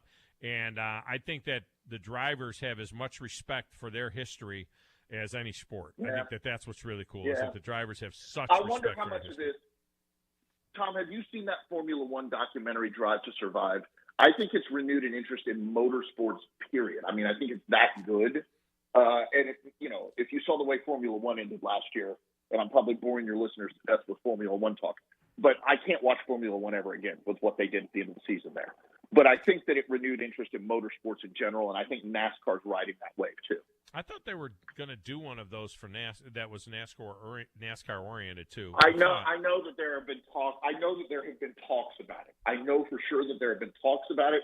I don't know that NASCAR is going to go forward with those talks, but I know that there were plans at least. Yeah, well, Darlington's always fun, and you know me, I think that's where NASCAR should end the season. I think the final race, the championship should be settled at Darlington Labor Day weekend and go away. All the other sports go away for 6 months, 6 months. Go away so that we can get all excited about you again in February, because once the football starts, college and pro, we don't. And now that they have the Sunday ticket and all of the Red Zone channel, and you don't even have to. Year-old bean counter running up to you right now, looking at a ledger and saying, "Hey, we get numbers. We're making money all the way through November. We're making money all the way through November. You can't do this. You can't do this." That's that alternate universe I'm imagining right now. That's the universe where we have 62 NBA games instead of 82, and everybody takes a pay cut. See, and the thing is that's why we'll never see any sports go backwards. The NFL is going to have 18-game regular season pretty soon. Yeah, they got to have, but it's like too much manna or quail or whatever it was in the Bible. Like, the people, you want quail, we'll give you quail. You want manna, we'll give you manna. We'll choke you to death with it. Sometimes they choke us to death with this stuff. We're going to year-round football. Yeah. I mean, we don't even get a minute with the USFL. Then we'll have the NFL. Then we'll have the college. And then we'll have the XFL next year, filling in the gap between the Super Bowl and the US. And then the USFL and the CFL.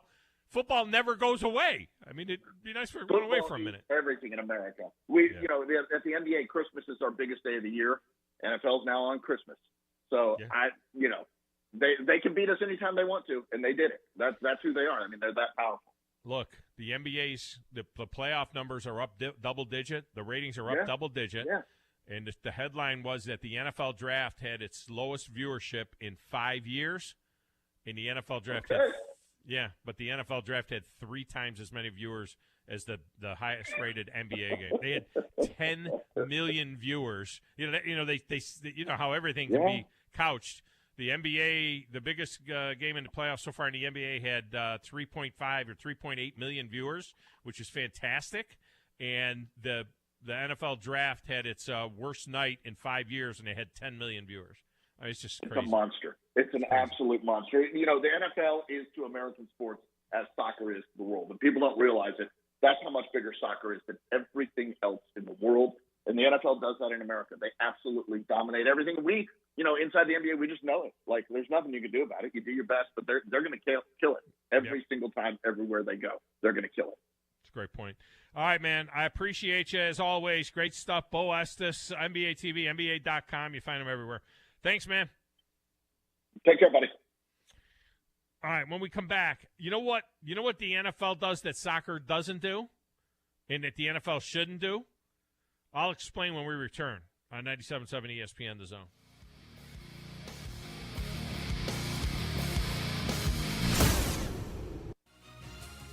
You're listening to the Thom Abraham Show on 97.7 ESPN The Zone.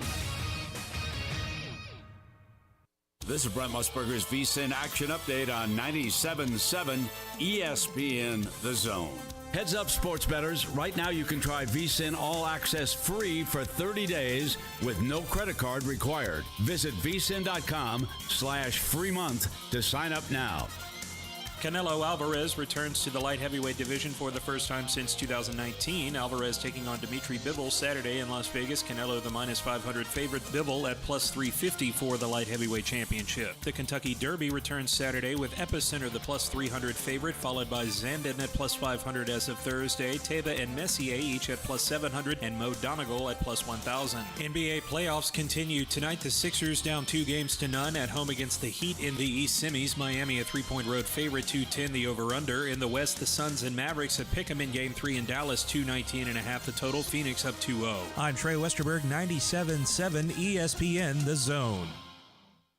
Our latest Zone deal is upon us. Log on to 977ESPN.com for Gunner's Landing. 2 rounds of golf for the price of 1, including a cart. Gunner's Landing is one of the Tennessee Valley's finest golf experiences. Just 35 minutes from downtown Huntsville, Gunner's Landing's 18-hole championship jewel is open to the public 7 days a week. Gunner's Landing offers you a golf experience like no other. Log on now, 977ESPN.com. Normally, when you call a roofing company, all you hear is, you need a new roof. Not when you call Fleming Roofing and Restoration. Since 1965, the folks at Fleming have been focused on what you need, whether it's an easy repair or a full roof replacement, commercial or residential. And when it comes to storm damage, you want Fleming on your side. They know all the ins and outs of insurance claims and will guide you through the entire process. Log on FlemingHSV.com and book your free estimate today. Fleming Roofing and Restoration. We show up. I'm attorney Gary Lackey. You know, you'll hear people say we're like a family, but here at the Lackey Law Firm, that's really true, not just a saying. I'm Justin Lackey. With my father and my sister, we have a special connection to each other. I'm Jennifer Lackey. If you're injured, you worry about getting well, not about paperwork or insurance companies or figuring out how to get to your lawyer's office. I'll come to you. We worry about your case so you don't have to. When you've been injured, we know that your case is probably the biggest thing going on in your life. more important than almost anything else. And it's important to us, too, for one simple reason. Family takes care of each other, and at the Lackey Law Firm, we'll take care of you. The Lackey Law Firm. The Lackey Law Family. 1-800-4RIGHTS. No representation is made that the quality of the legal services to be performed is greater than the quality of legal services performed by other lawyers. Ann Adams with Berkshire Hathaway Rise Real Estate is the one name to know if you're buying or selling real estate. With years of local experience, Ann Adams offers buyers in-depth knowledge of the local housing market and will narrow available properties down to those you'll be interested in so you can save time when shopping for your new home. If you're ready to sell, Ann offers a seamless process using accurate pricing and expert negotiation skills to make sure you get a fair price for your home. Call Ann Adams today at 256-337-2625 or log on bhhsriserealestate.com. And now a small business setback, delivered by a kind French stranger. Monsieur, there was an accident. The windshield of your catering van is, how do you say, kaput? But Progressive has an extensive network of repair shops. Now, we sing about the old days. Brave marin revient de guerre. When things go wrong with your small business, it's comforting to know you have Progressive Commercial. Get a quote in as little as 6 minutes at progressivecommercial.com. Croissance for everyone. Progressive Casualty Insurance Company and affiliates. Coverage subject to policy terms and conditions. The Atlanta Braves are back on the field, and this reloaded roster is fired up to defend their crown and run it back in 2022. 1-2 coming. Crushed. Left field. Auto line. That ball is out of here. 2-run home run from Austin Riley. Tonight, the Braves are back in town and ready for a huge playoffs rematch against Christian Yelich and the Milwaukee Brewers. Braves Radio's on the air at 6:05 Eastern, 5:05 Central on the Braves Radio Network. From the Fox 54 Weather Center, I'm Chief Meteorologist Jordan Dressman. Scattered showers and thunderstorms are going to be possible through the first half of the afternoon. Once we get beyond the lunch hour, we should begin to see some improvement across North Alabama, southern Middle Tennessee. Temperatures a little cooler today. Highs only climbing into the mid and upper 70s, dropping into the mid 50s as we head into the overnight. Partly sunny to mostly cloudy sky for the first half of your weekend. Temperatures a little cooler, hanging out in the lower 70s. I'm Chief Meteorologist Jordan Dressman on your home for ESPN Radio, 97.7 ESPN The Zone.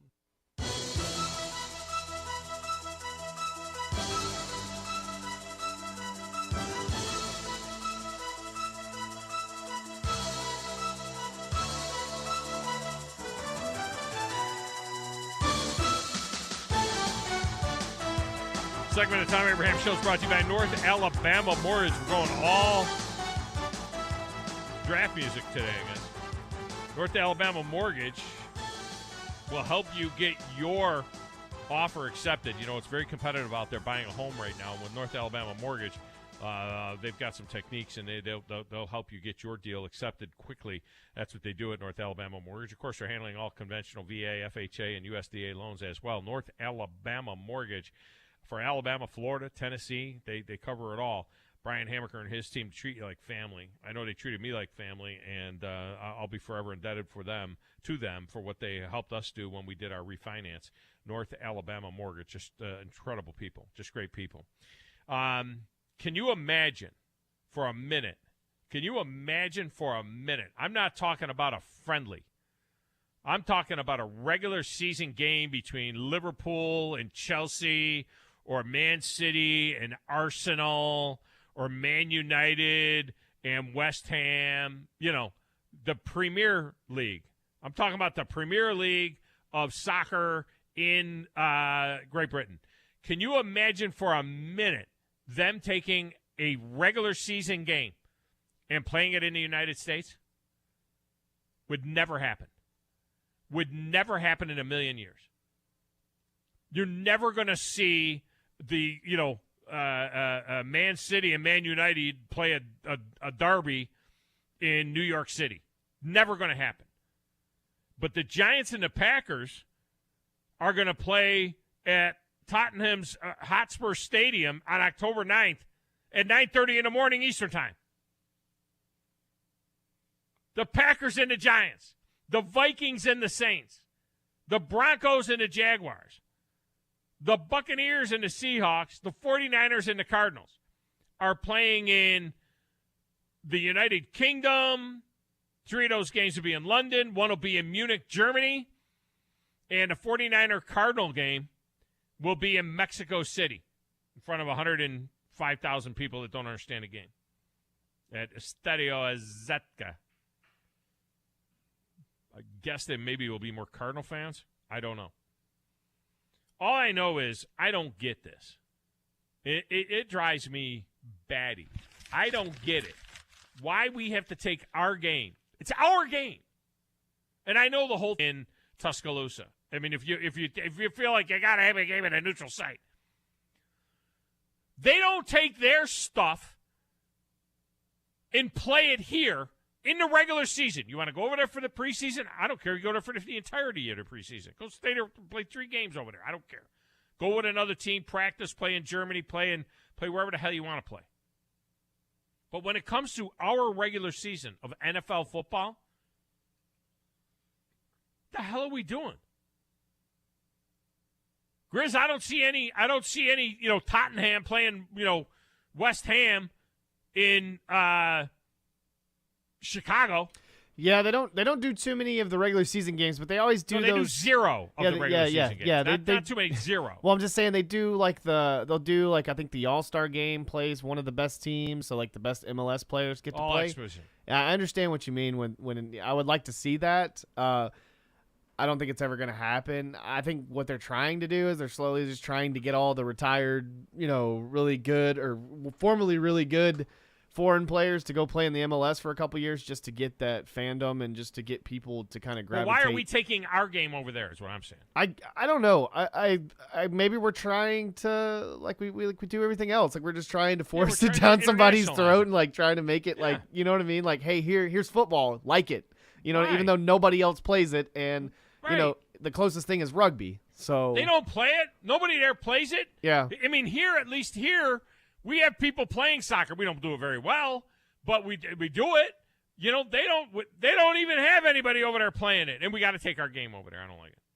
Well, right. I'll say this. I think what kind of stinks is what was it, 2018 when the Rams and the Chiefs had to play in Mexico City, and the field was just absolutely torn up because their fans there are just horrible. They're just completely horrible and just tore up the field was just completely torn up beforehand, so they had to move to Los Angeles. They at least over in over there at in London, at least in the United Kingdom, and I think as well as the game in Germany, and I don't know what they're going to do in Mexico City now. They actually have a football field and a soccer pitch now. They've now got it where they've got a football field and a soccer pitch, because the soccer pitch has a different composition to it than does a football field. And what would happen is we'd go over there and play in London, and we would tear up the field bad, and then it would screw things up for them with their soccer. And so now there's a soccer a pitch and a foot. They have I don't know. I just don't like it. I don't like it doing it. I play them here. You know what? You want to watch a football game? Come to the U.S. You want to watch one of our games? You 80,000 people in the United Kingdom that want to see live American football? Get your ass on a plane and come on over here, because this is where we play it, over here. You're bringing your game over here in the regular season. I'm not talking about some friendly or some washed-up player or some other stuff. When you bring Man City and Man United to play in Miami in a regular season game, yeah, hell will freeze over. Let me go to the lines. Philip, who is living large with his Mets, is up first. Philip, welcome to the show. How are you? I'm all right. I'll give you a logical answer to your question before I tell you how great the Mets are. The logical question or the answer to that question that you're asking is exactly what's happening to televised ESPN with all the chicks. They were, ever since they got hooked up with Disney and ABC and became this snowflake station, because they lost all of their men viewers, they're bringing on chicks thinking that that's going to get viewers. And they think that if they talk about 24/7 football, NFL, that more people will be interested, which is actually a complete opposite. The reason that they're going overseas and playing is because they're losing fans right here in their own country. Well, they don't look. I don't think women. I'll be honest with you. Women don't like watching women on ESPN hosting those shows and things like that. A lot of women look at that and say, what, does she really know it, or does she, is it just eye candy? You never see an ugly woman on there hardly at all. I mean, you see a lot of ugly dudes. You just see very attractive women. And I don't think I don't think that having women hosting shows, and I have nothing against them hosting shows, but having women hosting shows, I don't think is going to draw in female viewers. Now, we are lost some audience in football, and the NFL lost some audience in terms of live, but a lot of sport, all college football, everything else has lost some live audience. The TV numbers last year were up significantly. And so I don't think there's anybody. I don't think the NFL is losing any of its TV audience. They're just trying to own the world. They want to have 6 teams over there someday. You watch. They're going to try and put a team in. The businesses that were in every single Yellow Page book available, and they were the front 2 full cover pages every single year. Guess what? They ain't retaining customers. They're hunting customers. That's exactly what the NFL is doing. They're hunting, yeah. Let's talk about my freaking Mets. How about the Mets? No joke. My cousin's back. There we go. The Mets. Meet the Mets. There we go. So my cousin, and I'm fixing to sign up on it myself, I think. She did the MGM betting thing. Yeah. And she won a nice little thing, I guess it was day before yesterday. It was a parlay thing. And so yesterday she was doing another parlay. Well, first she picked the Mets to win the game by 3. I mean, it had to be 3. Yeah. 3 runs. And I'm like, Nancy, that's a horrible bet. I mean, but if I win, I'll win, X amount of hundreds of dollars or what. I'm like, still, that's a terrible bet. So she's insisting on doing this parlay. Yeah. And I'm telling her, I'm like, look, number one, Taiwan Walker's pitching. So I'm sorry, but what you really ought to do is take the Phillies because it's just a game. It's just a run and a half. That's what I would do. No, she insisted on the parlay. I said, okay, fine. What are the things? She picked Nancy. Who had to get the hit? McNeil. McNeil had to get a hit, which he got. He got a hit his last at bat. Well, it would have been his last at bat, other than the amazing comeback that they had. Picked the Mets to win, and picked she wasn't sure about the over-under, and it was 8.5. I said, Nancy, they're playing in a matchbox at Philly Stadium. I mean, I could go in there and score 8.5 runs in that little pinhole. So, anyway, she won a chunk of change last night. But we sat here and watched that game, and I'm telling her, I said, I told you should have taken the Phillies. You should have just take the Phillies. I'll be damned if them son of a guns didn't. They are on a roll, Tom. You know how scared every Major League Baseball team, including your Yankees, are going to be when they have to play them? Because you got to play these guys 27 outs, brother. 27 outs. Or you're, because if you don't, you're finished. So who has that? It's the summer of New York baseball right now. I mean, it's the April of New York baseball anyway. Or was the first month of the season has been owned by the Yankees and the Mets. The Yankees have, of course, the best record in baseball. The Mets are very, very good. The Mets have the best record in the National League. No, check that. They got the second best record in the National League to the Los Angeles Dodgers. But the Mets are playing .679 baseball, and they're still behind the Yankees in New York. But what do you think? Yankees or Mets? Which one of those two has a better shot at winning 98 games? I mean, at the end of the day, come on, the Mets. They have this little feel-good thing. The only thing the Mets got going for them is they got Buck Showalter, a former Yankee manager. That gives them a chance to be decent. But at the end of the year, the Yankees are going to be. I bet the Yankees will be 6 or 7 games better than the Mets at the end of the year. No way, because right after the All-Star game, we're getting DeGrom back. Yeah. Are you kidding me? Well, you had him for the last 4 years, and you haven't won 85 games. You've had DeGrom. DeGrom, in the last 4 years, you'll have 3 other guys injured by then. It's the Mets. But that's not happening to us this year. Oh. This is the year of the Mets. All right. And I'd like to say a special happy birthday to Gracie, which is, who's our play-by-play guy? Nancy, who's our play-by-play guy? Garrett Cohen's 2-year-old wiener dog. Turned 2 today. Happy birthday to Gracie. They talked about that last night because we're not going to be playing. The Phillies are going to have to sit on this loss for tonight and probably tomorrow because of the weather in Philly. Can you is there imagine? bad weather up there? Yeah. Well, that's not good. Yeah, they're already saying that. I mean, Buck Showalter's talking about just going to wherever they're supposed to play. Oh yeah, it's going to be horrible in Philly for days. All right, I got to get out of here. I got to wrap this segment. Yeah, how about them Mets? They're good right now. By the way, thanks for the call. It's a good job by you, Philip.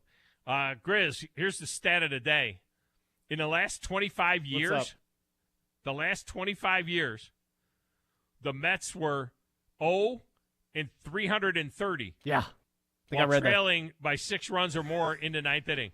0-330 in the last 25 years. Got to change somewhere. Now they are 1-330 in the last 25 years when trailing by 6 runs or more. All right, we'll get a break. We'll come back and wrap it up next right here on 97.7 ESPN The Zone.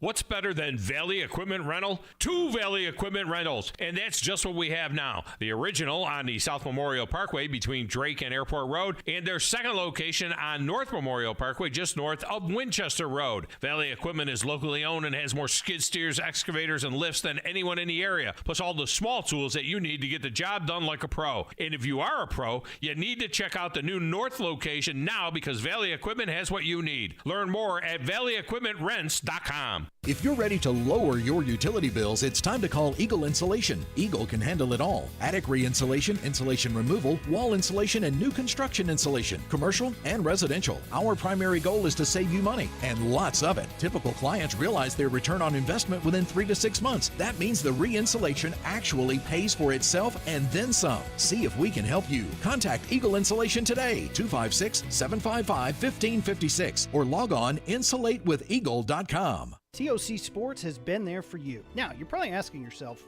what does that mean?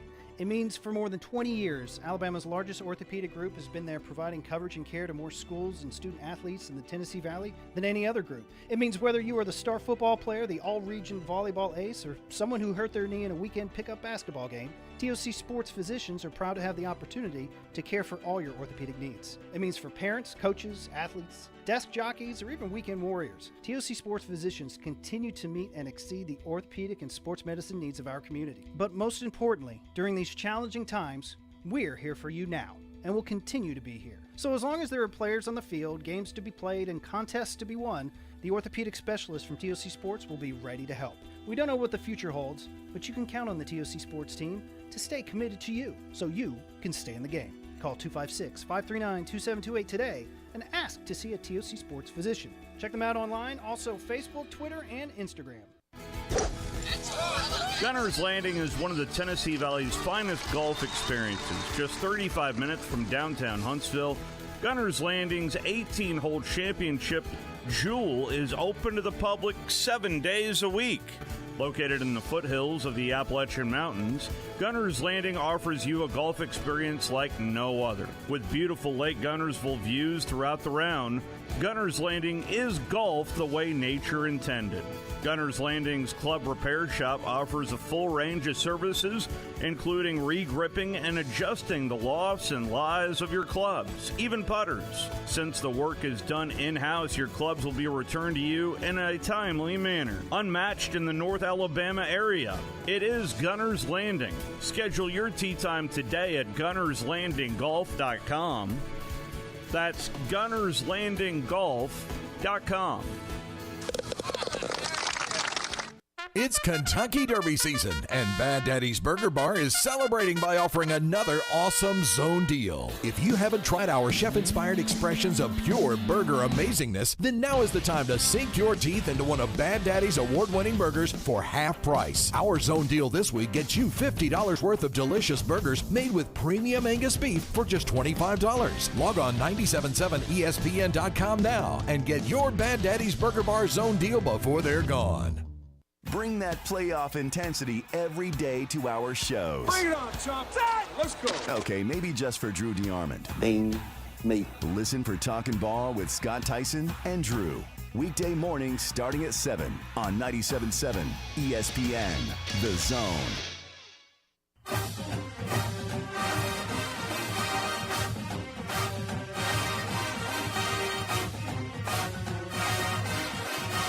You might want to take care of getting yourself that Bad Daddy's now, because there's only 19 of those left right now and they're going fast. So if you want to get that deal where you get $50 worth of Bad Daddy's for just 25 bones, go ahead and get to WZZN.halfoffdeal.com, WZZN.halfoffdeal.com, or just go to our website or our Facebook page and click on it, and it will get you there. You can do that. Oh, Grizz, I really like that. Whatever you just did now, this is the first time I've looked at it, but I really like that look. That's a home run right there. Yeah, I had to mess around with it a little bit. That's the one right there, okay? That's the one. Send me that. That's the best-looking thing I've seen yet. Good job by you. You guys need to be watching the show on YouTube or Facebook or on Twitter or wherever we have it. That's good stuff right there. All right. Now, did Underdog bail on me, or is he hanging in there? Can I get him in? Do I got all right. Underdog, what do you got on your mind? Oh, heck, I don't know. I just wanted to call and let you know I am listening. And it sounds like they're trying to turn the NFL into the World Football League. And if you want to get rid of all that, then have them play a neutral site game, have them all in Birmingham, and all this stuff will stop. Yeah, nobody will go if they're all in Birmingham, except for the Birmingham Stallion fans. That's the darndest thing I've ever seen. I mean, we've been watching it, me and Porch Dog, and it's been pretty entertaining. It's good. And there's no one there. No, there's no one there except for at the Birmingham games, and it's actually kind of comical to me. Thanks for the call, Underdog. I appreciate it. It's actually kind of funny to me because it's like, okay, there's all these teams that are playing, but the people only go to the one that has the name Birmingham attached to it. It's like, well, what the hell is the difference? Why are the Birmingham Stallions any more yours than any of these other teams? They're all playing there. You go, wait a minute. Birmingham is playing this one. We can't go to the Tampa Bay game. We're going to go to the Birmingham game, which is funny. They got to get these teams to their school, to their cities. All right, that's going to do it for us for the week. Coming up next, Chuck Oliver, Paul Feinbaum, a shorty with the drive, LSU and the Tide. And over on Zone 2, you can get the Braves wearing their hideous uniforms against the Brewers. All right here on 97.7 ESPN, The Zone. Thom Abraham here for my friend Brian Hamaker and his team at